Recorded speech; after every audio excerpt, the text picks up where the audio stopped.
Hello folks, wanted to show you the first phase of building a custom jig using a do-it mold, a lead pot, and the materials here that I'm going to show you to make these jigs. First I'll start off with the do-it mold. This is a do-it mold that I got this from Do-It Mold directly, but you can get these from any of the tackle making websites like Jan's Netcraft, Barlow's Tackle. There's several of them out there. Jan's Netcraft is probably the most popular. But I have several of these types of molds. It depends on the type of jig that I'm molding. This happens to be a round head jig that is very similar to the Aikens jig that's out there. This one takes 5/16, 3/8, and 7/16 size jig. If I'm using anything from 7/16 and up, like a 1/2 ounce or larger, I'll go ahead and use a 4/0 hook in here. If I'm using something 3/8 or smaller, particularly like a 5/16 or a 1/4, I'll use a 3/0 hook. Now the hooks that I use are Mustad hooks. These are the 60-degree angle hooks. These are the hooks that you normally see in a lot of your good jigs on display at your tackle stores. They have that 60-degree angle.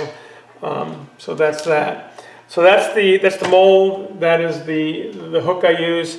Now, depending upon how you're going to finish your jig, the weed guard, you can either put the weed guard in the mold with the hook and introduce the lead into it, and what you get is a finished. Here's a jig that's been painted.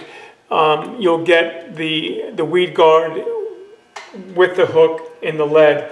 But if you're going to, for instance, paint your jig using powder paint, where you're going to introduce that jig to a curing process in an oven, you don't want to put a weed guard in an oven, because what happens is this fiberglass will melt and start to flare out, and you have a mess on your hand. So you can't put a weed guard into your molds if you're going to paint it that way. If you're going to paint the jig using a vinyl paint, then by all means go ahead and put your weed guards in here, fill it with lead, and then you could paint it with a brush or dip it, however you're going to do it. This particular set that I'm doing here are going to be 7/16, so I'm using a 4/0 hook. These are going to be powder painted, so I'm going to be using a weed guard blocker. These are real cheap. They're like $5 for 25, and these will go right into the mold. There's a spot here that clicks in here where you would normally put in a weed guard.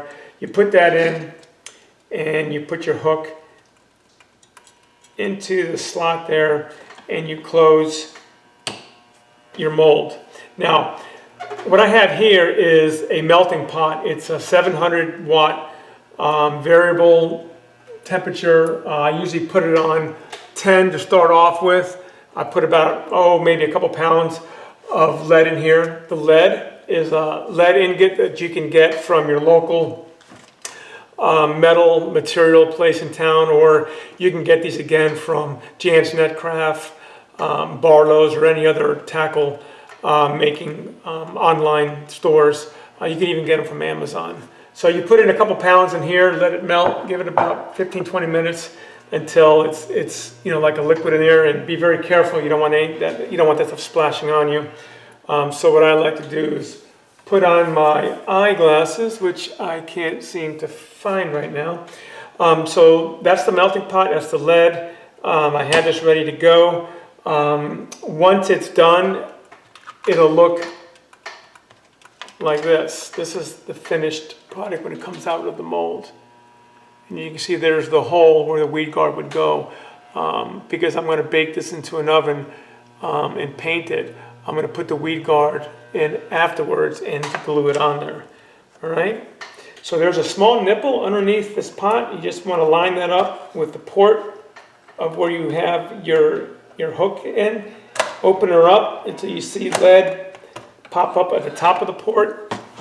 Open it up, and there's your jig. Just kind of take off that stopper, pop off that excess lead That was from the top of the port. Put that back in there, and there's your jig. 7/16 jig with a 4-aught hook, ready for paint. And I'll show you how I do that in my next video. So that's it, guys. I just wanted to share that with you, and we'll talk to you soon.